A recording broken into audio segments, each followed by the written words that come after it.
Muito bem, muito bom dia.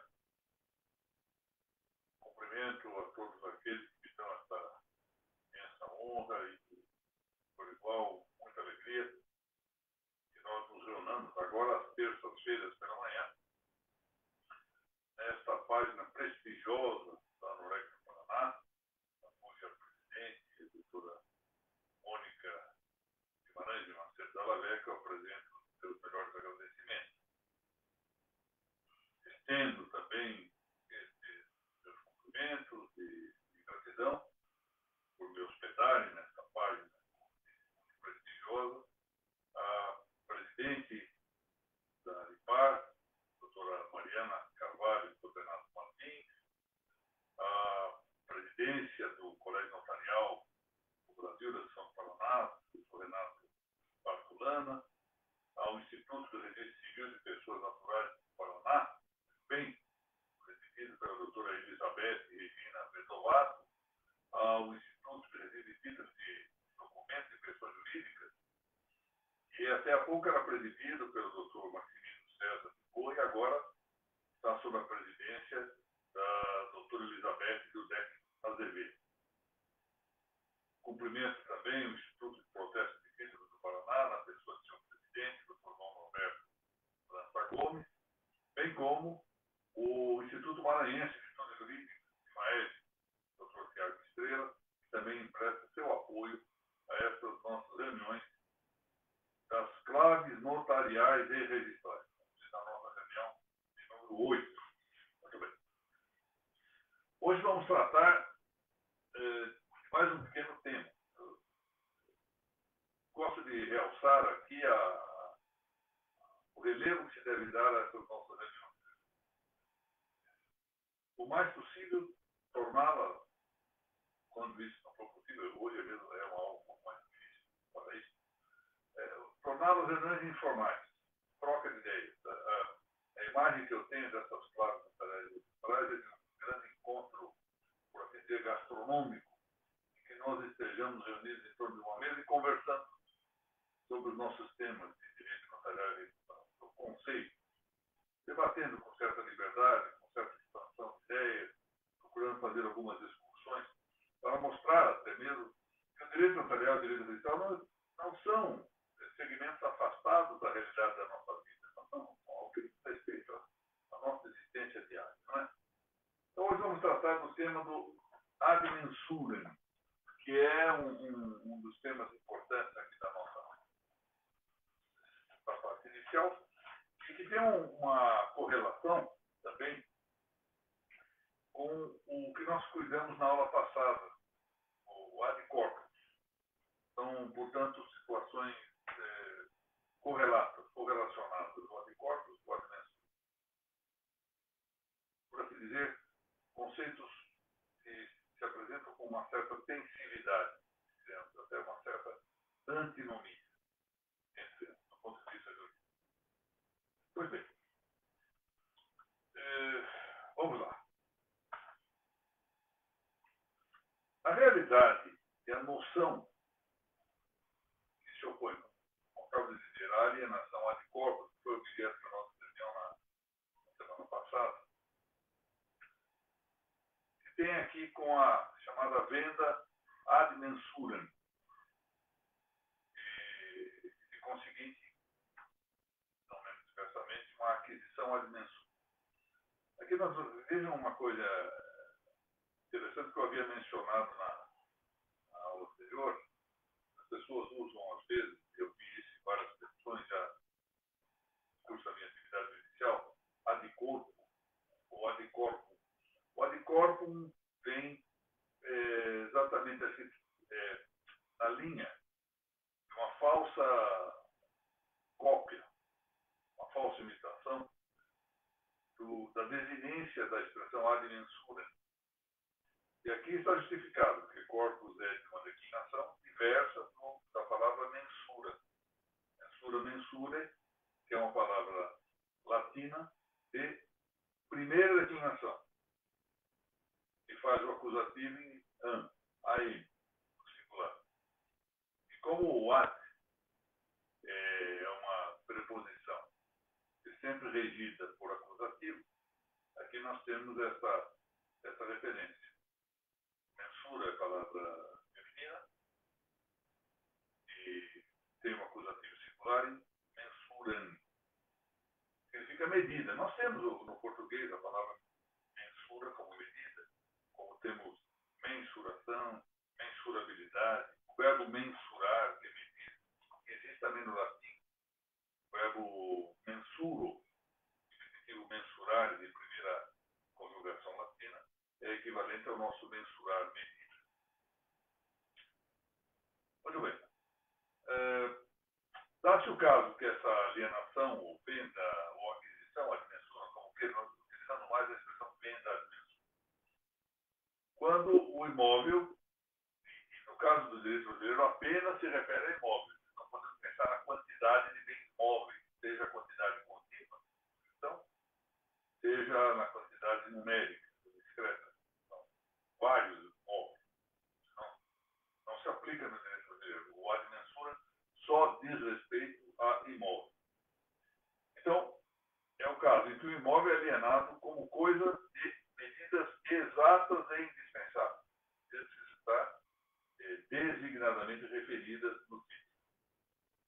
Vale dizer, aqui é que vem uma explicação importante, que o predicamento de quantidade é tomado por essencial a determinação e a especialização da coisa imóvel, e não como sua mera enunciação. Está a razão que distingue o ad corpus do ad mensura. No ad mensura, a quantidade é apenas dita como simples enunciação, vai ajudar a determinar e especializar o imóvel objeto da aquisição.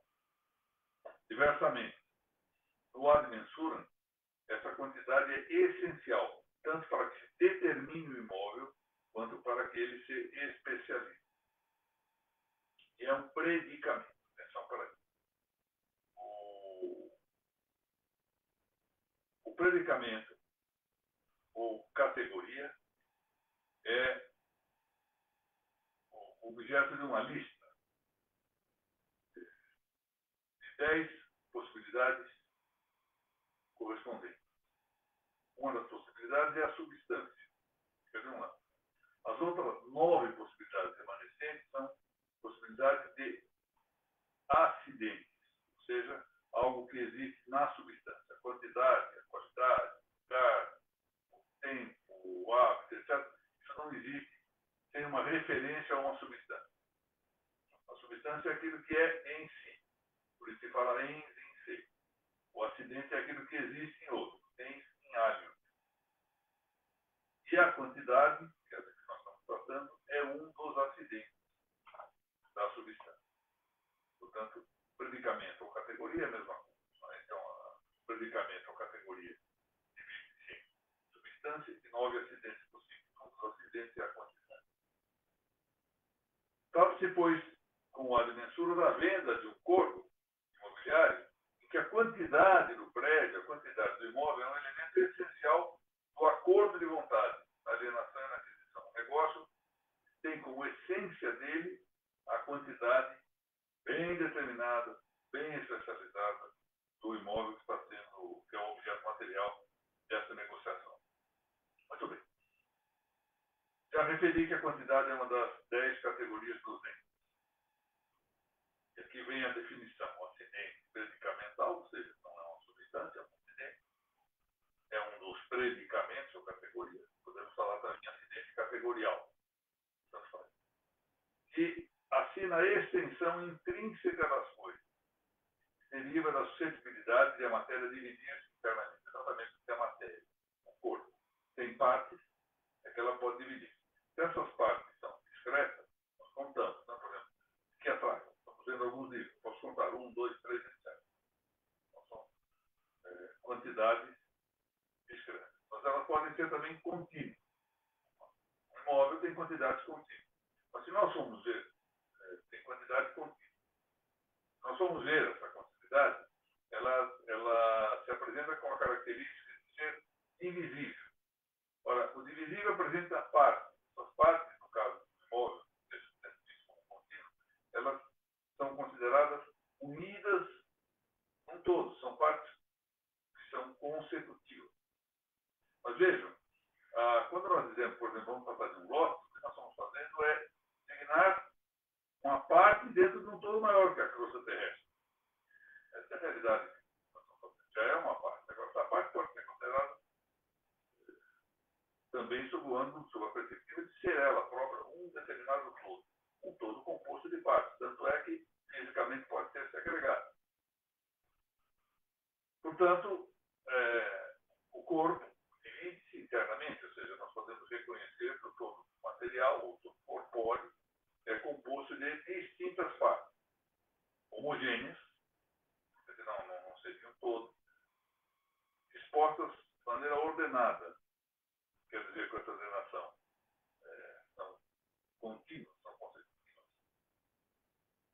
E não só, agora vem a ideia, passíveis de dividir-se externamente, que é o que nós chamamos de segregação, quando se faz um parcelamento de uma gleba, o que nós fazemos é uma segregação de partes, uma divisão externa de partes. Mas também essas partes, exatamente porque elas correspondem a porções variáveis, naturalmente, de acordo com determinados acontecimentos, em geral, fenômenos de indústria, fenômenos humanos de divisão, mas pode ocorrer também, já vimos no tema da evolução, da aluvião, que essas partes se dividam naturalmente, espontaneamente, ou por força da própria natureza. Essas partes não se confundem entre si. Se confundissem entre si, não seria possível separá-las, por estarem confusas. Então, de fato, distintas umas das outras, e ordenam-se em relação ao todo. É o que se chama de ordem, parte e todo, ou seja, partes ordenadas em relação ao todo, ainda que sejam separáveis. Elas são distintas, mas são separáveis. Vamos pegar aqui um exemplo para ver. Olha, vamos pegar aqui um livro. Martin Gilbert, A História do Século XX. Bom, isso aqui é um todo. É um móvel, né? Móvel, bem móvel todo, composto de vários cadernos que são enquadrados nesse livro, e tem a capa. Nós podemos separar, nada impede. A capa é distinta do miolo do livro, e ela não está, a capa separada, mas ela é invisível. É uma parte. Eu posso retirar, posso rasgá-la, posso tirar uma parte aqui dentro. Para alguém que queira eventualmente furtar nesse livro, tomará o cuidado de exatamente separar essa parte para que não se identifique que o livro era meu. Vai ficar no meu nome, assinatura, etc. Então, é isso que significa a possibilidade, todo mundo sabe, ser intuitivo. Né? Estou dando um exemplo, que é a nossa conversa de mesa, por assim dizer. Isso é separável, ou seja, é fácil, é suscetível de separar. Essa extensão intrínseca das partes de uma coisa material corresponde nos corpos contínuos, é disso que nós estamos cuidando, o imóvel é um corpo contínuo, não um corpo discreto. Sempre a uma ocupação de lugar. Então, um corpo tem a sua, quando se trata, se veja, ao menos na perspectiva de um corpo contínuo, necessariamente ocupa um lugar. A matéria ocupa um lugar. De que derivam alguns atributos. Por exemplo, da impenetrabilidade. Uma parte não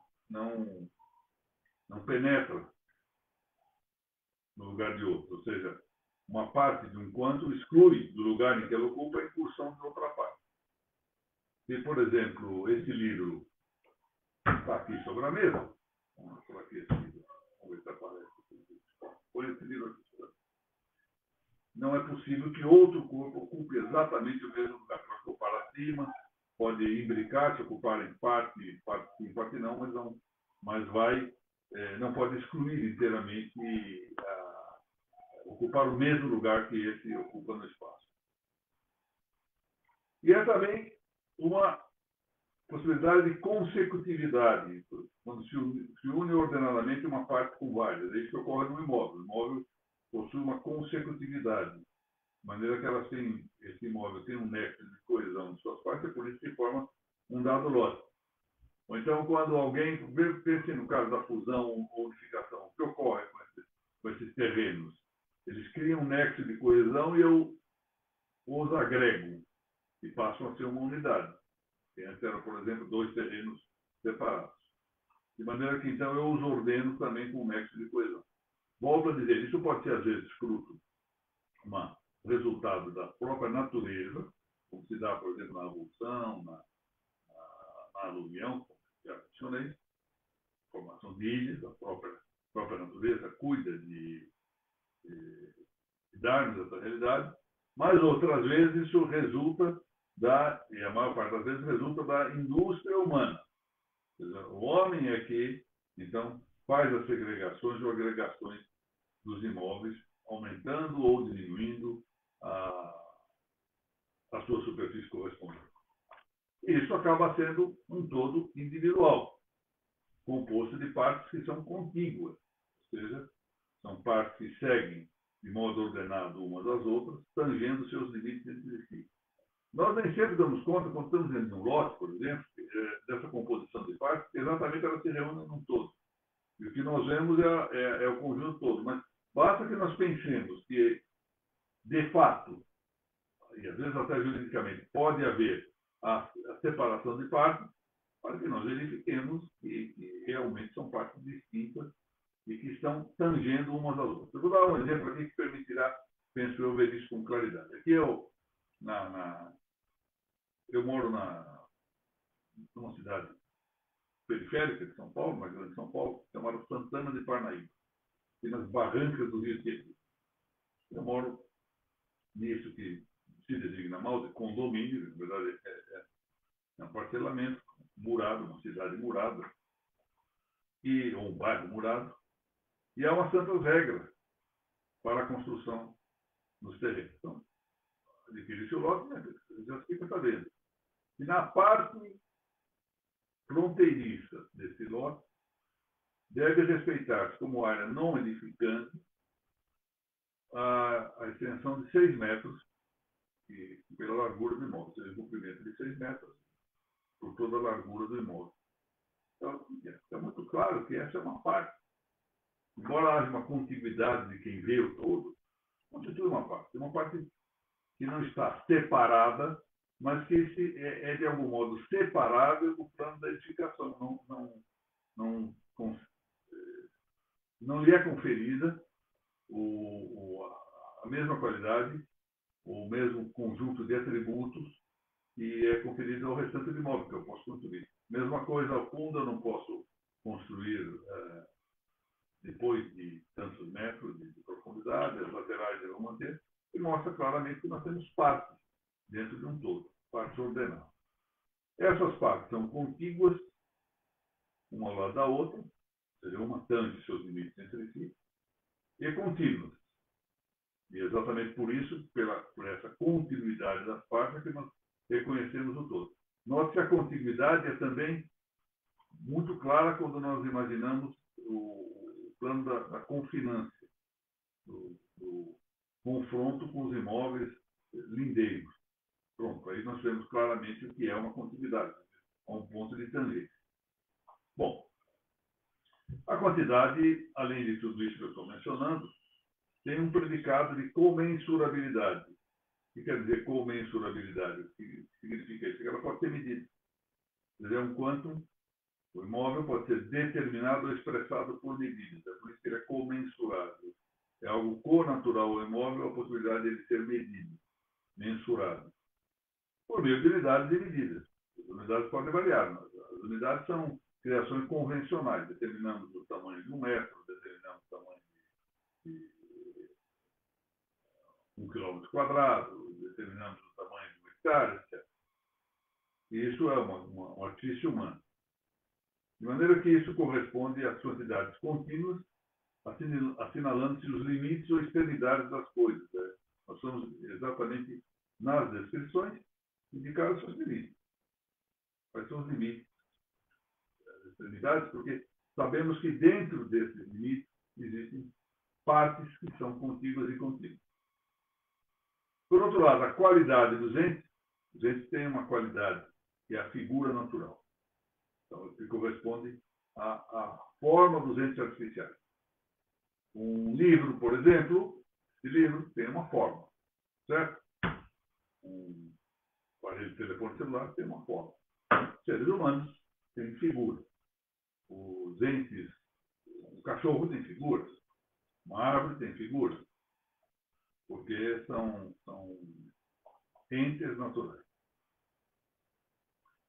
Então, isso se recebe num sujeito determinado extensamente, quer dizer, quantificado. Então, imaginemos o seguinte, vamos lá, o célebre exemplo que se reitera na história do pensamento, de considerar o bloco de mármore e a construção desse bloco de mármore por indústria humana de uma escultura.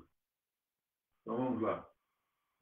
Tomemos aí a imagem, a figura de Musarete de Testa, a famosa Friné, que, segundo conta, teria dado inspiração à obra de Praxiteles, Afrodite de Praxiteles, que corresponde a deusa Vênus, dos romanos.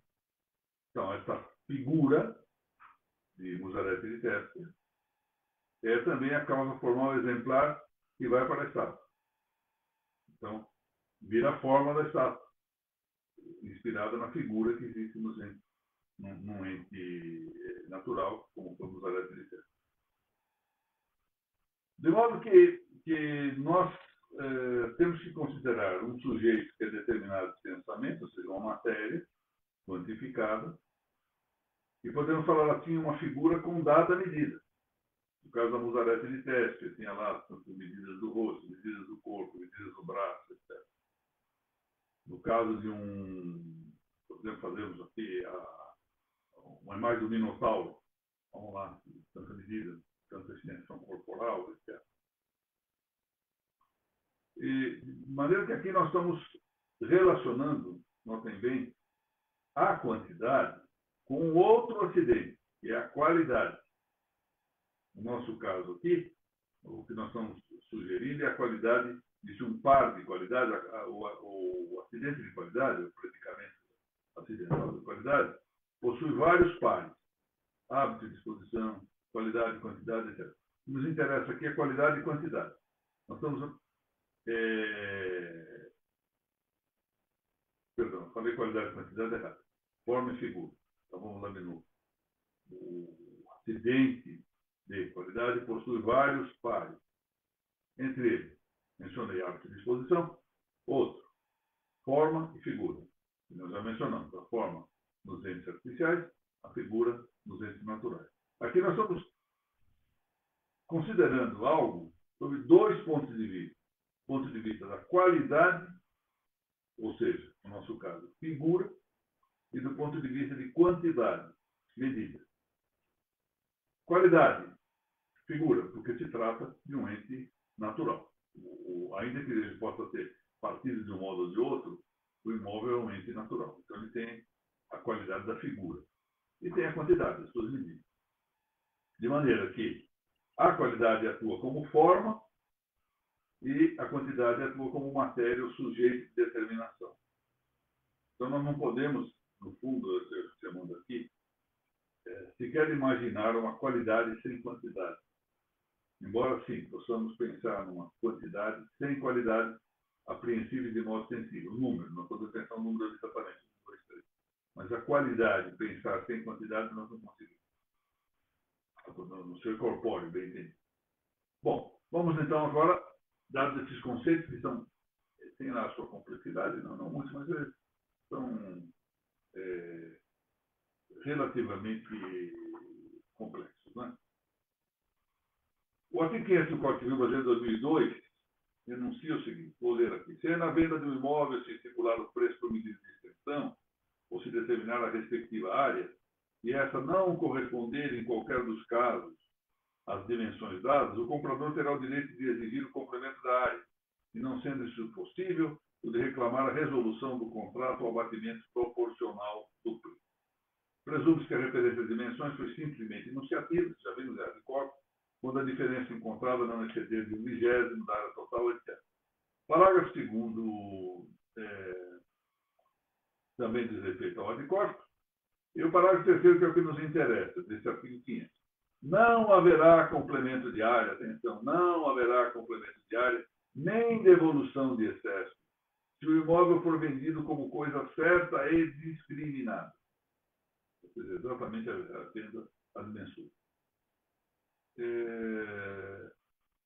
Tendo sido apenas enunciativa referente às limitações, ele que não pode modificar ter sido a venda adequada. Então, o parágrafo 2º dirá o seguinte: quem vem de falta houver excesso, o vendedor provar que tinha motivo para ignorar a medida exata da vendida, caberá ao comprador, à sua escolha, completar o valor correspondente ao preço ou devolver o excesso. Portanto, aqui nós temos essa possibilidade de considerar o excesso e a deficiência para que se estabeleça adequadamente um requisito da justiça comutativa, deve ser dar o igual pelo igual. O fato de uma venda e aquisição predial ser ad mensurem não suplanta, a pretexto de mera conformação com a realidade extra-registral, a realidade que está fora do registro, a exigência de que a descrição do imóvel no título aquisitivo haja de ser regular. Atenção para isso. Ou seja, eu quero adquirir um determinado lote. Verifico que o registro fala que esse lote tem 12 metros de frente, mas ao medi-lo verifico que ele tem, na verdade, 11 metros e meio. Não 12 metros, 11 metros e meio. Então, como eu estou comprando a dimensura, eu quero descrevê-lo tal como é a medida exata. Bom, o título passa a ser irregular. Por quê? Porque a lei exige que haja conserto da descrição vigente no registro. Então, como é que nós vamos fazer? O que é que diz a lei? Parágrafo 2º do artigo 225. Consideram-se irregulares, para efeito de matrícula, os títulos nos quais a caracterização do imóvel não coincida com a que consta do registro anterior. É rigorosamente exato. Eu já tive ocasião aqui de dizer, se não aqui nas nossas classes nas aulas do registro sobre registros, que realizam todas as quartas-feiras, pela manhã, às 10h30, aqui mesmo na página do Facebook da Noruega do Paraná, que eu penso que de futuro nós poderíamos adotar o sistema prático de meramente referir o número da matrícula e ter o enunciado. Isso, alguns entendem possível, outros entendem ainda não possível, ou seja, que é uma prática que ainda não se adotou. Mas, enfim, são irregulares os títulos em que a caracterização do imóvel, nele título, ou neles títulos, não seja coincidente com o que consta do registro anterior, ou seja, o registro que está em vigor. Bom, então, o fato de eu adquirir, ou de eu fazer um negócio ad mensurem, não me libera da necessidade de que o título, seja uma escritura notarial, seja um título judicial, seja um título particular, preserve exatamente a descrição constante do registro vigente, que aqui se digna com o título registro anterior. Bom, mas uma coisa é isso, a necessidade de que o título seja adequado à descrição do registro anterior. Outra, entretanto, atenção para isso.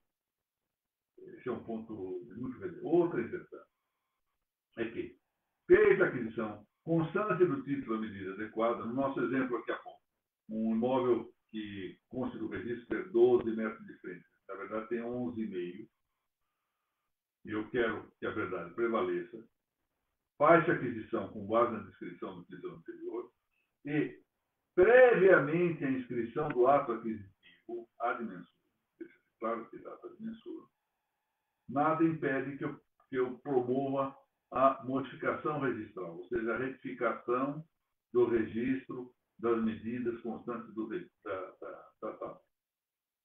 Então, vamos lá. O cartório de notas expede um traslado ou certidão de uma escritura por determinada descrição de imóvel correspondente à constante do registro de imóvel. Posteriormente, como eu vejo que aquela medida não está correta, eu promovo uma retificação, altero essa medida e registro o título. Ou seja, não há necessidade que eu registre primeiro o título para depois alterá-lo. É perfeitamente possível que, então, eu faça isso, desde que eu comprove ter um título anterior e desde que o registrador se dê conta de que não se trata de uma via de fraude, como, por exemplo, ocorreria se fizesse aqui um caminho transverso de uso capião, de aquisição por uso capião.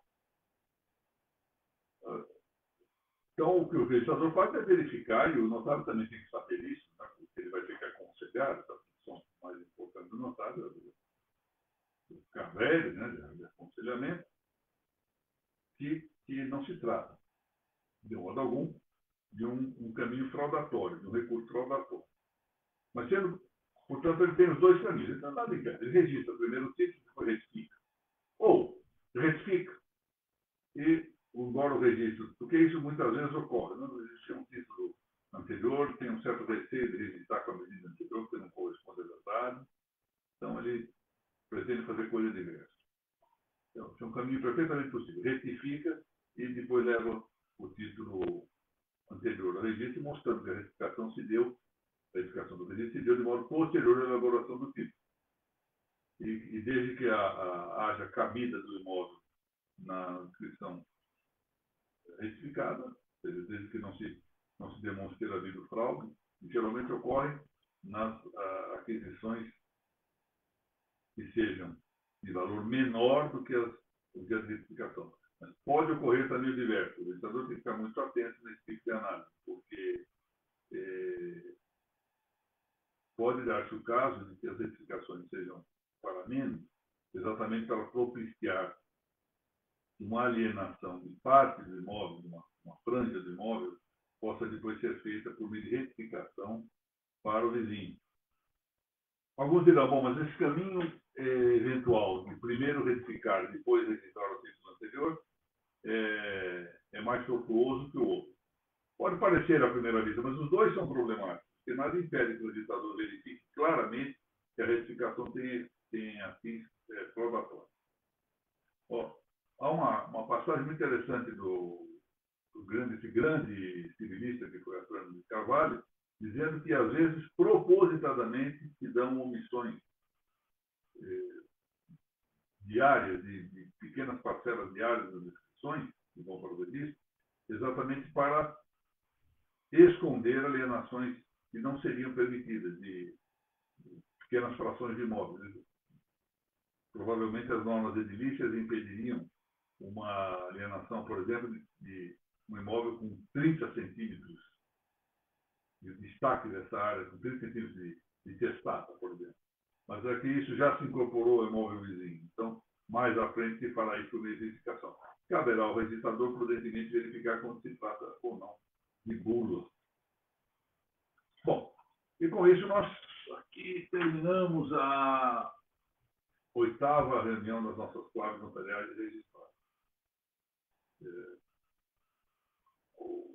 O objetivo dessas nossas considerações embora essa matéria não seja da mais, essas todas que estamos tratando aqui, não sejam das mais agradáveis dos ouvintes, mas, enfim, o objetivo é que nós também nos divirtamos um pouco com o direito, não é? O direito, se é certa a expressão de que o direito existe para nos fazer felizes, já vem de Aristóteles, vem de Santo Tomás, de todas as doutrinas clássicas, o direito existe para a felicidade dos homens, nós não podemos tratar isso como um peso demasiado. Quando o direito se transforma em mera consideração da leitura de texto constante de uma norma que pode mudar no dia seguinte, né, que é próprio do dogmatismo positivista, etc., ele se torna realmente cansativo. Ficar lendo regrinhas e sem que nós consideremos a realidade das coisas, etc., ele se torna efetivamente fatigante. Ontem, a propósito, vi um texto de um colega, eu não sei o nome do colega, um juiz, dizem que muito respeitado, não quero em nada aqui ser um pouco molesto a fama de um colega que, para mais, eu nem conheço, não sei do que se trata. mas dizia que a verdade desapareceu, que não há mais campo para a verdade real. O que é curioso é que afirmava isso com todas as letras. Eu até quando me contaram, eu disse, mas escuta, se não há verdade real, o que ele está falando? Se é verdade ou não é verdade? Que é o problema que nós temos aqui com essas teses positivistas e o pós-positivismo, a desaparição da busca da verdade. Desaparece tudo, né? É mero exercício da vontade. E nós temos que voltar agora as nossas atenções à realidade das coisas. E o direito é um segmento importante para isso, é uma área relevantíssima do volume dos saberes, do uso dos saberes humanos, porque exatamente nos propicia a convivência social. É por meio do direito que nós acertamos as regras adequadas da boa convivência social, da convivência que pretende ser pacífica. E para que seja pacífica, é preciso que seja justa. A obra da justiça é a paz. Opus justiça é paz. Tem havido alterações dessa frase, né? Dizendo que a obra da paz é a justiça. Não, não é a paz que provoca a justiça. A justiça que leva à paz. É isso, exatamente assim. Não é qualquer paz, não é a pacificação idealista que leva à justiça, mas sim a justiça, que é o que conduz à paz, que é a tranquilidade na ordem, como dizia o grande bispo de Hipona, Santo Agostinho. Muito bem. Tanta gente boa aqui se encontra. Maura Porto, estimada amiga, grande estudiosa de questões relativas ao direito imobiliário, saudando das nossas reuniões, doutor Lauro. Doutor Valdecir Castiglione, grande visitador de São Paulo, estimado amigo, e que sempre prestigiou as nossas reuniões lá na Uniregistral. Doutor Anderson, né, que eu tenho visto aqui sempre com muita alegria presente nas nossas reuniões. Doutor Mário Martinelli, que sempre está atento aqui conosco, muito obrigado. Doutor Fábio Grande, bom dia, obrigado. Doutor Wagner Rodrigues, obrigado. Mariana, estimada presidente da Aripar, a quem agradeço muito a presença e a simpatia habitual. Muito obrigado. Pessoal da Lepanto. Lepanto, que é a editorial dirigida pelo Conde Júlio Chagas e pela Amanda Gil, que é uma advogada especializada em direito imobiliário também, aqui em São Paulo, está preparando, está já em vias de entrar na gráfica, um livro que consegui elaborar este ano, e provavelmente um dos efeitos benéficos dessa custódia domiciliária que estamos submetidos já há alguns meses, que é um livro sobre direito, chamado ABC do Direito Natural. É um livro que me gostou de produzir, deu-me efetivamente gosto de produzir, e espero que seja útil para a formação em geral dos que se interessem pelo campo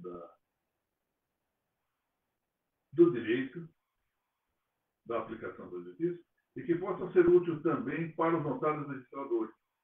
É interessante que lá, embora eu tenha algumas distinções a fazer, eu não concordo inteiramente com a afirmação que o autor nos traz a propósito, de um grande justnaturalista, grande filósofo de direito contemporâneo, morto há pouquíssimo tempo, chamado um espanhol chamado Javier Hervala, fala que o registro de imóveis é de direito natural. Eu faço referência lá, até pretendo voltar ao tema, futuramente, para fazer umas distinções acerca dessa asserção que me pareceu um pouquinho indistinta indevidamente acerca dessa matéria. Mas digamos, há realmente um aspecto de direito natural no registro de imóveis, tanto quanto o há nas notas. E isso é importante porque não cabe ao Estado extinguir as notas dos registros públicos, sob pena de molestar o direito natural, e até mesmo algumas das características fundamentais das notas de registro não podem ser objeto de interferência estatal, sob pena, outra vez digo, de ofensa ao direito natural.